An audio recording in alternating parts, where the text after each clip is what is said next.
Hi, I'm Johnny G, and I'm here with the fourth part of a series of videos called Game of Frequency. And I've put these videos together to sort of expand or open up with everything that I've spoken about, even the disturbing parts, what's going on in the world, who you are, who you're capable of being. You might not know who you are, you've never really thought about it before, so that maybe you can introduce some of these things into your life and get a more divine connection with the Creator. So this last part, we're going to start off by looking at dualism. So we fell from singularity, which what I spoke about earlier about the hologram, the full light body projecting into the third dimension. Singularity, this would represent singularity. And you've fallen into dualism, which is again expanded on within the chrism oil, because it splits from the singularity, from the divine connection of wholeness, oneness. It splits into two because we're in the fallen dualistic world. And our free will is the gift that we have in this duality to make choices and decisions based on who we are, what we know, what we believe, and how much we know God. And in my opinion, the whole of life and the experience and the journey is to take me back to singularity consciously, understanding what duality is. So we'll have a little look at that. There's duality all over the world. Everything's in duality. And if you've got an opinion about something, then you're on one side of it, aren't you? You're not single with it. You're split. And I think this is partly why we're here. So the left brain is verbal, parts, detail, logic, rational, linear. And the right brain, non-verbal, whole big picture, intuitive, creative and free, which is more godlike. Unfortunately, we use predominantly our left brain. We're a left-brained society. It's programmed that way because they need to keep us in check like good little soldiers. So focusing on left brain, which includes time and the illusion of it and all the other things that have been spoken about in the previous videos, in order to keep you in check. Now that's just a tiny part, 10% of your brain, but we actually give more of our life to that than we do to the right brain, where we will be more expansive, more creative, more still, more happy inside, and you will meet God. The system and the matrix isn't set up for you to meet God. It's set up to extract your energy and keep you as a slave for as many lifetimes as possible until you wake up. So in duality from singularity, separating from oneness, splitting into two, body and spirit from the soul, into a dream, a game, a realm. And it's separate from the Creator. So if you think about it as a dream state, where you're walking around asleep, or a game, you can sort of get your head around a game a little bit better. So you've entered a game, and it's a little bit like a film set. So on the film set, you've got the main characters, and when you're watching a film, you're watching the main characters, or on a TV set or whatever. You're not watching the people in the background. These are known as extras, or backdrop people, or backfill people. Now these people appear in your life every day, these backdrop people. It's going back to the first video where it's always portals and living souls. So living souls are characters in the game. Again, we've projected ourselves here from the full light body to enter this game. This is the game of life. This is the game where you actually find yourself and maybe get back if you overcome, because it has to be made where it's so real. It's so real you know, it can't not be real. Well, it's not that it's not real, it's the experience is real, but the way it's set up is illusionary. As much as hard as that is to get your head around, that's the truth.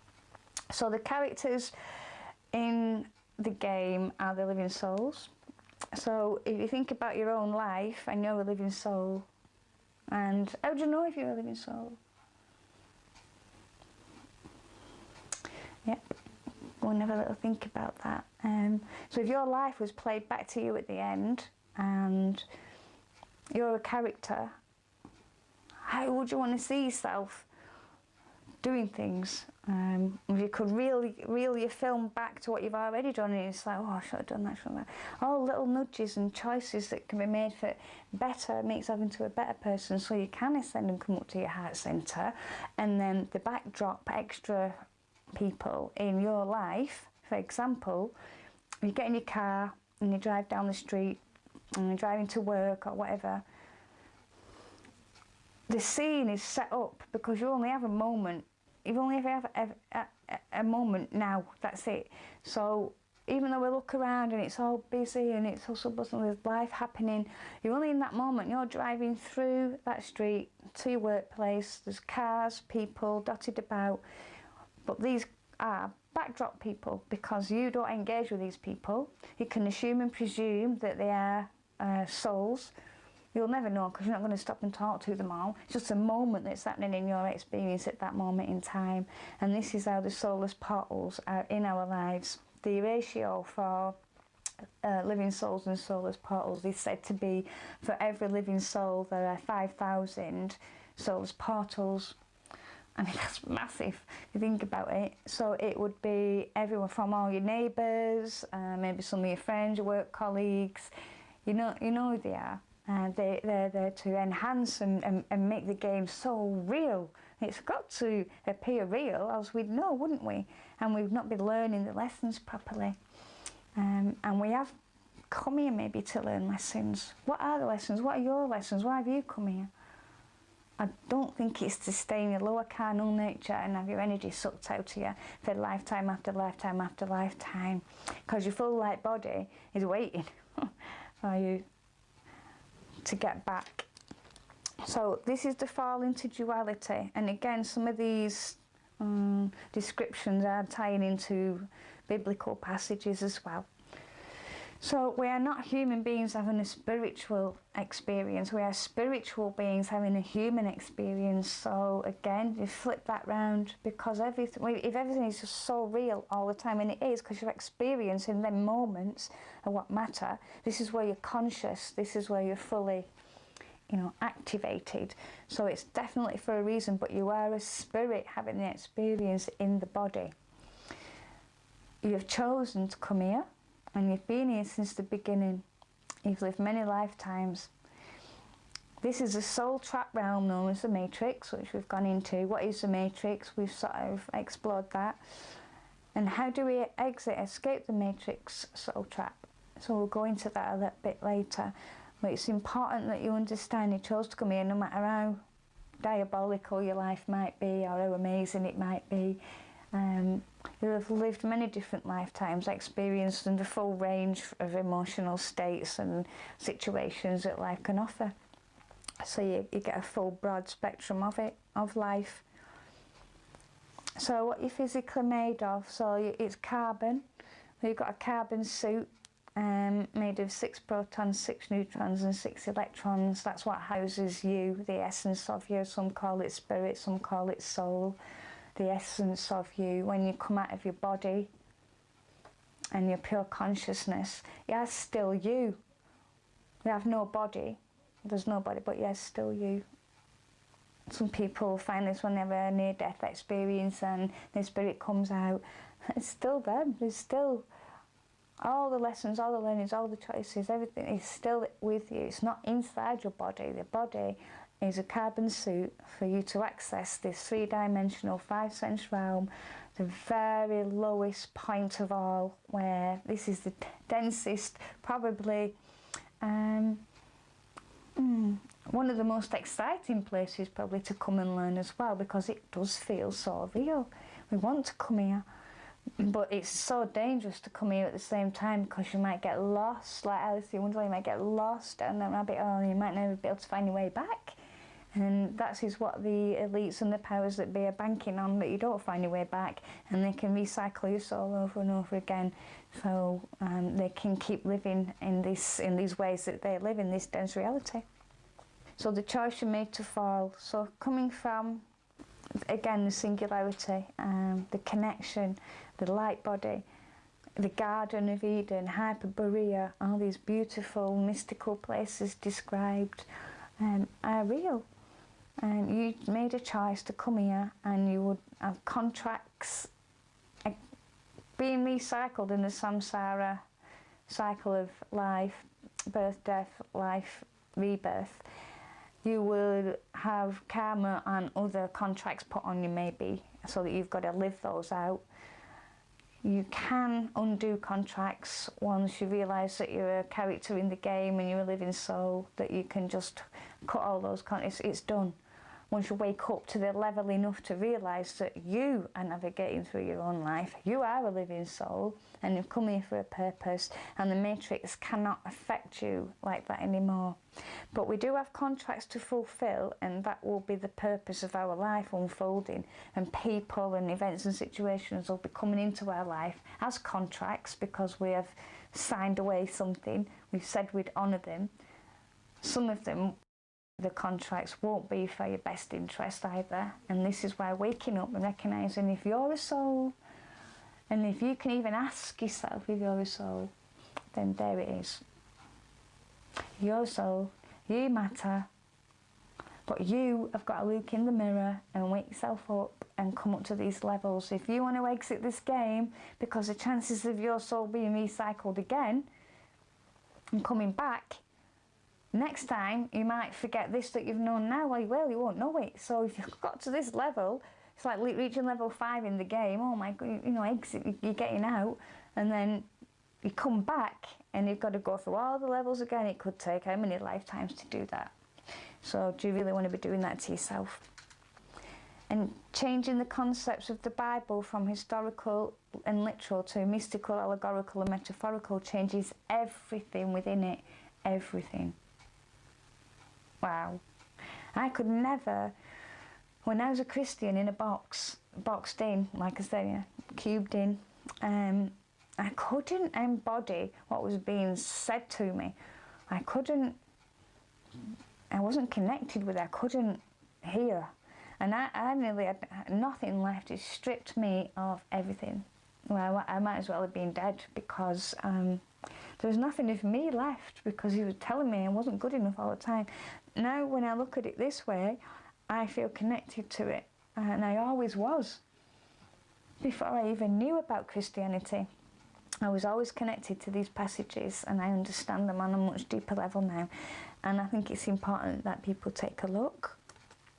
And this ties in a little bit with the Charisma. The Bible is a manual about physiological regeneration and astrology, written in code, gematria, providing us a path to enlightenment or at-one-ment, atonement. 99% of the people believe the Bible is a historical book to be taken literally. It's not. It's about you and your path to, as I say, enlightenment, reaching God and overcoming those senses, overcoming that sinful lower region, carnal desire, nature. And there you can meet God, and your life will change, because you will change in it with the vibrations and frequencies that are coming off you, because it won't be fear-based anymore. There'll be in alignment with what the Creator wants for you, and it will start showing up like magic. All of these parables were written about you and for you. Yep. So the path is narrow, and the journey that the Charisma takes is very narrow, and very few find it. And we know why, don't we? Programming. Pharisee means separated ones. We're all Pharisees when we are asleep and living literally, which again is subconscious, unconscious living. The powers that be want us to remain like that, so that they can still, manipulate and control us. because we've not got any critical thinking left, and we're told what to do and blah blah blah. Living souls have the Christ within and can choose unity, not separation. They must raise the vibration in order to do so, and effectively raise their conscious awareness. In doing so, they will go from law to grace, law representing the physical and lower chakra or lower carnal nature, grace representing spiritual and the higher nature, and the godlike from your heart, because it's from your heart centre. So, your vibration. Vibrations are affected by what you eat, drink, and your thoughts. You can change all of these and you will raise your vibration, and you will actually feel lighter. And this is imperative if you want to do spiritual work. You know, like we said before, a lot of people go around saying love and light. It's just words coming out of people. There's nothing, there's no substance there. They're not understanding something. They've not done the work. They've not looked, or they've seeked out the truth. Just a word that's being flipped about all over the place. So, yeah, raising your vibration will definitely stand you in better stead for having a face-to-face encounter with God, and your life becomes much more peaceful. So therefore I speak to them in parables, because they seeing not, and hearing they not, neither do they understand.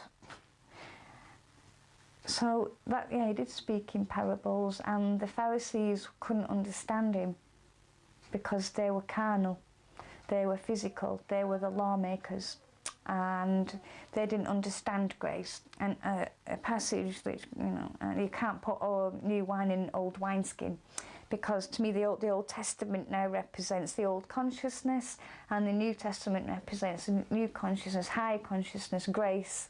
The law is the old way, and the old way is gone. Not gone, it's gone because we have now stepped into a new age. And another scripture, because they are blind in their spirit is blind. So the disciples go up to Jesus and they say, and where shall we meet you for the Passover supper? And he says, go to the town and follow the man with the pitcher of water, and he will take you to a house where there will be a room prepared upstairs. And that's what happened.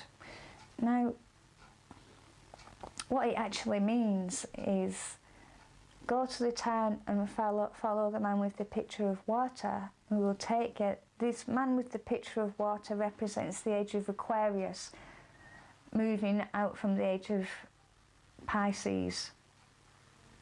Okay, which going to the house upstairs doesn't matter about whether they built the rooms upstairs or the shape. None of that matters. What matters is it's said upstairs, which means higher consciousness. A new age, the age of Aquarius. And that is what that passage means. So let's have a look at the Pharisees, or parasites of today, who are ruling over us, telling us what to do, extracting our energy through all sorts of means, taking our blood as infants, giving us paper back in return so that we can then give them their paper back, which gives them more power and more to do whatever they want with our lives. We feel like we have no power, but our blood is so valuable, so valuable. So these people run the world today, relying 100% on our willingness to buy into their system through our consent. And part of that does mean handing over your baby's name, and not because we don't think to ourselves, oh, I can't get a birth certificate for the baby because it's evil and it's this or it's that. You wouldn't even enter your mind, but it's just the norm, and it's programming again because it's not needed. Those babies don't need to be prodded and poked and blood extracted when a newborn little baby's coming into the world of pain. It's disgusting. So they already know this. So they've took your blood, give you a piece of paper back in return with your name on, your slave ticket, a ticket to access the world when you don't really need a ticket, because God's already provided the world for you with everything in it that you need to sustain life. As within, so without. It's always going to appear.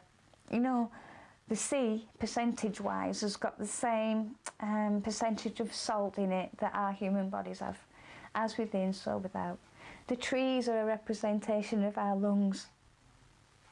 As within, so without. God's give us everything that we need, and now we have to pay for all God's gifts through these pieces of paper, because they've taken our blood, which means that we are a sovereign. We're sovereign. That's what our blood is. That's our currency. We are sovereign. We are divine beings from the Creator, and they take it and enslave us with their paper. Their secret societies form and build this matrix illusionary world to extract our lower vibrational energy. They do this by separating and dividing us, giving us constant duality, which is where we've fallen into, so it causes confusion all the time, which really creates lower vibrational states, fear and scarcity based thinking and habits which affect our emotions, which is their energy source. The emotional state of the human is what gives off the energy. So the more frightened you are, the more sad or anger, these emotional states are what creates the energy that they feed off, keeping us locked into third dimensional reality. And we've just opened up the back dimensions a little bit by allowing you to know that you are a spirit having a human experience. So you can access the higher dimensions with your spirit, which is actually where the war's taking place. There is a war in the spirit, but understanding what's going on here, you'll see the war in the spirit, and then you can defend or clothe yourself or be prepared spiritually to go into that as well. When we buy into these beliefs, we use our collective consciousness to reinforce a world which the spiritual supernatural forces are considered nonsense. Their aim is to keep us boxed into all they offer on a physical level, keeping us locked into first, second and third chakra system, which is food, sex, money, job, etc. All the lower carnal nature, all the just physical. Nothing spiritual at all. They need us there. They need that energy source, and keeping us. A lot of people now are walking around like this with their heads down, looking into these instruments. It's quite scary the amount of time you spend going into these black mirrors, and I just see it as a way of going down, further down, denser, especially brain-wise and spirit-wise, heart-wise. Connect with people that are in their hearts and looking at life differently, behaving differently, who want to see changes, who want to witness changes on the earth with their own human eyes while they're here. Let's see the shift happening. What's needed is a raising in consciousness that is so massive. It can't not have an effect on everything else, because the raising of consciousness with living souls on a mass scale to cause critical mass will overthrow those man-made frequencies. But unless the people step up, we've got to be in your heart centre. It's happening there, not in those lower carnal regions. Then it won't happen. I will not see it. The false world, matrix, illusionary dream, state or game we call life, and how to exit the matrix. So let's go back to it being a game. Get out the game. Well, if you're playing on a game, you've got to go through different levels and pick up different things and whatever. Well, in this game, it's learning to overcome the carnal nature, all the sinful ways, and it includes things like definitely stopping eating animals. And this is where, Christian people who love putting a bit of meat in the mouth or whatever, they've not got it, they've not grasped what it means. So again, being in this matrix, in this game, and to raise your vibrations to your heart, eating animals because you're actually eating a life that was taken so that you can have a taste in your mouth for 5 minutes, and calling it protein or whatever, that was a life that was taken You're eating something that was alive that's now dead, and now it's inside your body, a dead animal. And your body's being made from dead animal flesh and protein and whatever. It's not how it's meant to be. God provided you with all the fruits that you need to sustain a really healthy body, and an alkaline diet, which would then give you the face-to-face meeting with God. Eating meat will definitely produce an acidic diet, as well as lots of other horrible diseases that are probably, you know, in accordance to that. And you think about, an animal might only have one life, and the way that they're treated. Go and watch some videos. You think it's worth it. You think it's worth putting some flesh in your mouth for a taste. It's not. Go and watch what they, because you actually eat their adrenaline and their suffering. It becomes part of you, because your body keeps reproducing itself, off the sustenance that you put in. So if you're putting dead animals in there in fear, they're going to be more carnal. You'll never ever exit the matrix or the game eating animals. Never. God created the animals to enhance your experience, not to be eaten. So another important part in all this is what a lot of people say with a lot of things, not just this. Yeah, well, everybody does it. No, do they?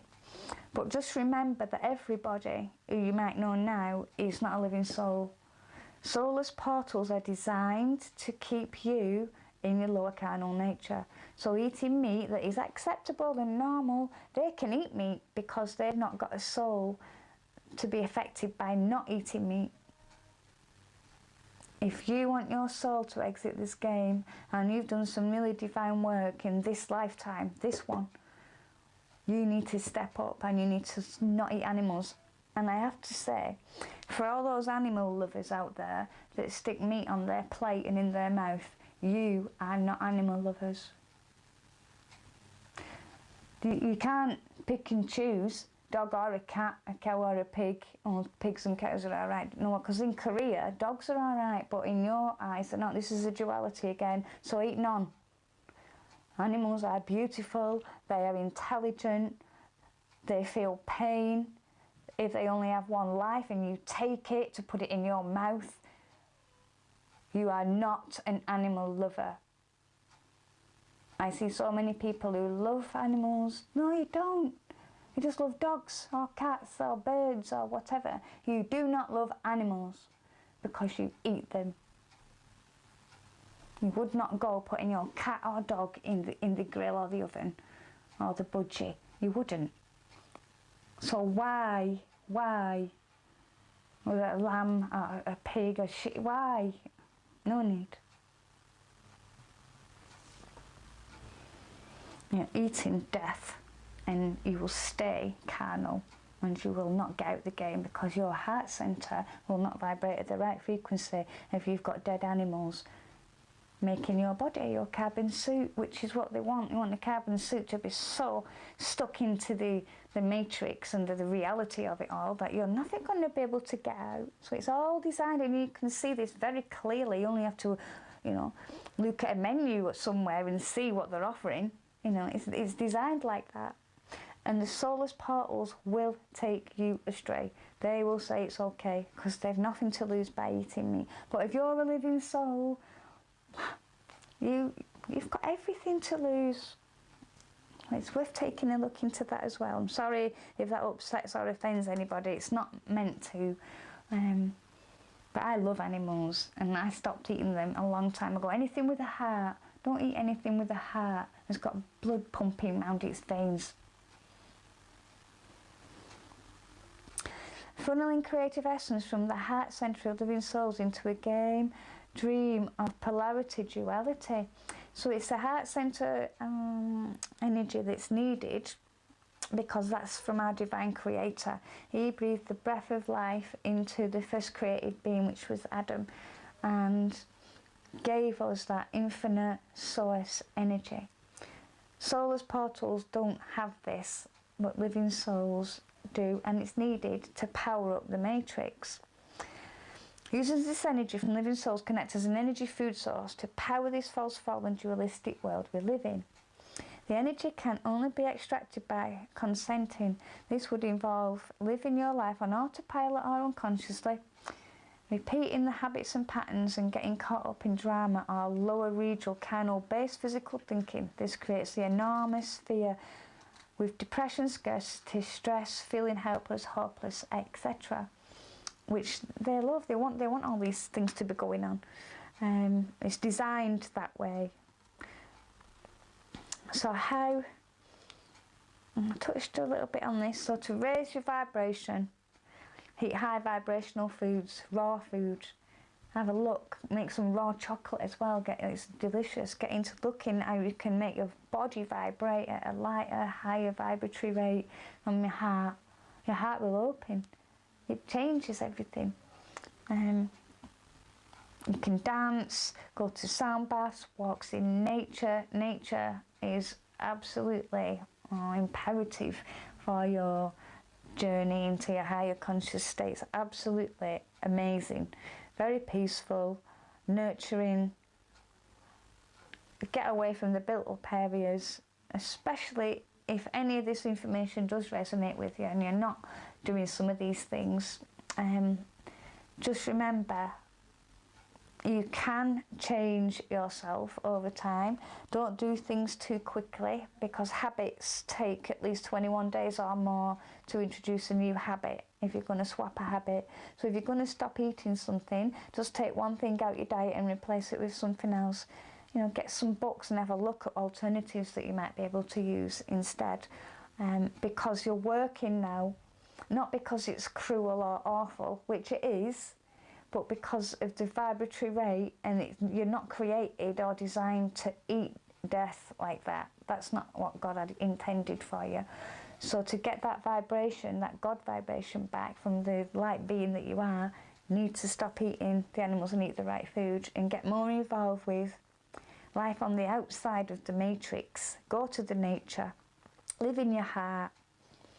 Now, I'm just showing you this because the power is in your heart, and this just clearly demonstrates how it did for me. After following David Icke, and you can say about him whatever you like, I don't really care. I don't actually believe everything he says, but what it demonstrated to me following his videos on consciousness and the heart center is that it's true. Because when I stumbled into this sort of information, and he was telling me how powerful my heart was, I said to myself, right, if that's true, I'm going to meet you. And within 12 months, I met David Icke. A load of strange and amazing encounters happened on that journey. The spirit world was involved, but I was clear in my heart. And I could feel it getting closer and closer. Not just meeting, I met David Icke after declaring it as a 2012 Wembley presentation that he did. And I said, I'm going to meet him. While all that energy was still swirling and whirling around, because I was an energy healer and I knew, look at all this energy being wasted. I'm going to meet him. And I need to dance on that stage. I look at all this energy. I could be doing something with it, you know, sending it somewhere, because it's just swirling and whirling around. And both things happened within a very short space of time. And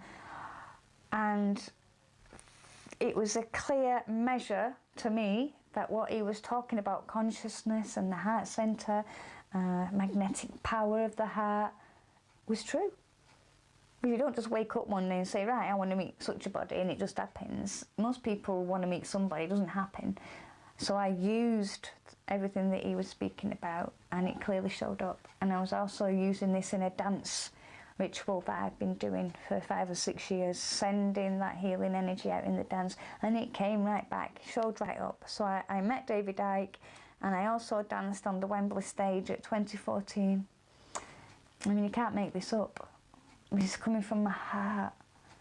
Your heart will create your reality and the dreams that you want to happen, the life that you want to live, if you're living from your heart and not the carnal, lower nature. And you can have the ability to listen to yourself, those little voices, God speaking with you, trusting all those little nudges, that you'll know you're in alignment with the Creator, as well as sometimes numbers showing up, 1111 and all these synchronizations like that, helping you along the way.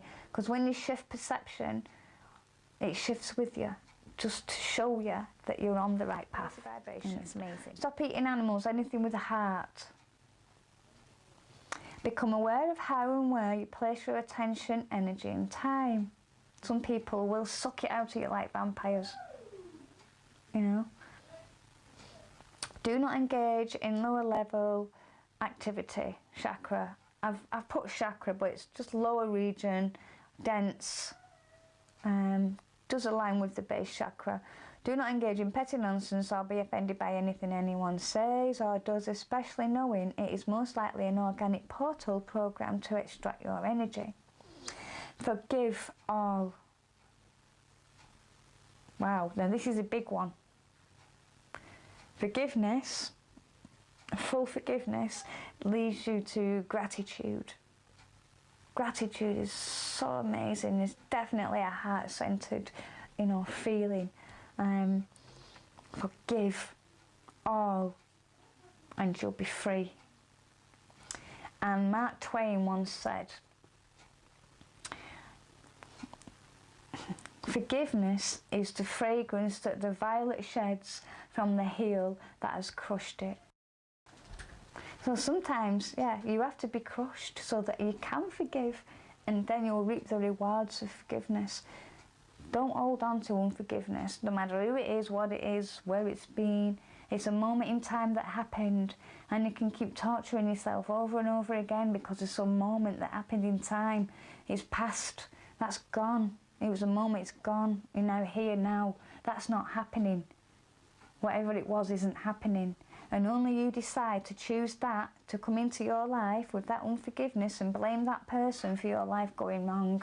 No, because right now, in this moment, listening to this, you are responsible for your life. No past experience, no matter how horrible, and I don't mean to sound flippant when I say that, forgiveness can take some time sometimes, but you must be willing at least to forgive. So you can be forgiven because you're not perfect, neither am I. I've been no angel. But my God, I forgive everybody and pray to God that they forgive me. We all need forgiveness, and we can all give forgiveness to get forgiveness. That is how it works. So please, whoever they are, whoever they've hurt you, pray for them. Ask God, I forgive them, because it's made you into the most amazing, beautiful, strong-minded person that you are today. All those experiences do matter. So forgive all, for whoever, whatever, wherever. It has all been part of the game or your script. And then there's another way of looking at it. So if it was scripted in and you've done it, then you have to let it go, because it's serving no purpose for your journey ongoing. There's no point in holding on, because you can't raise your vibration with unforgiveness. You'll have a heavy heart. You don't want a heavy heart, you want a nice light heart. To not forgive would be sacrilege for your soul. Save your energy, learn to connect to your source self through meditation, inner peace, mindfulness. I don't just mean love and light and namaste either. Real. Get to know yourself, and stop listening to what other people tell you about yourself. Listen to what you say about yourself. And the source self, the projecting you down here, will guide you. But if you're listening to these people on the outside of you that may be portals, and you're not going to get the right advice or to create the best you that you can be in the best life that you can have. Become an observer and learn not to react to anything. And remember, everything in this matrix, illusion, dream state or game to keep you here at lower base level. Root physical only, including eating animals, sex, job, drama, cognitive dissonance, etc. If you do not vibrate at heart center level, you cannot exit, and your soul will be rebirthed into the samsara cycle. So time equals death, and both are an illusion, which we looked at with the electromagnetic spectrum and how time can be created in density because everything's slowed right down, so that we can put an overlay of what appears to be time, and it works with the, you know, the days and the seasons, etc. However, because we're in the fallen world, and we know we're in the fallen world because we experience time, decay and death. Only here in this dense reality is the illusion of death. You are eternal. You've got the Christ within. And it's time to exit the game. You don't want your soul being recycled back into the samsara cycle. So time is an illusion that can only happen here in our dense reality, bringing decay and death, illusion of body, physical, spirit. Your spirit can never die. It's eternal. It's projecting you here right now in a fractionalized part of itself. You're eternal. You're amazing. Real living is moment by moment, breath by breath, here and now, present and aware. Make each day your moment and just experience every moment within it. Just slow down, because we're all very fast. Everything's, oh God, I'm going to be late, do this, do that. Every day is a moment, and you can appreciate just the smallest of things where you might not appreciate when you're against the clock. You miss out on your life, you miss out on those moments, you miss out on them. So there is no time, there is ever only now. So I wish you all well, and may you all be blessed with happiness. May you all find the Christ within, and may your lives be blessed for all of your days. Thank you for listening. See you all soon. Thank you.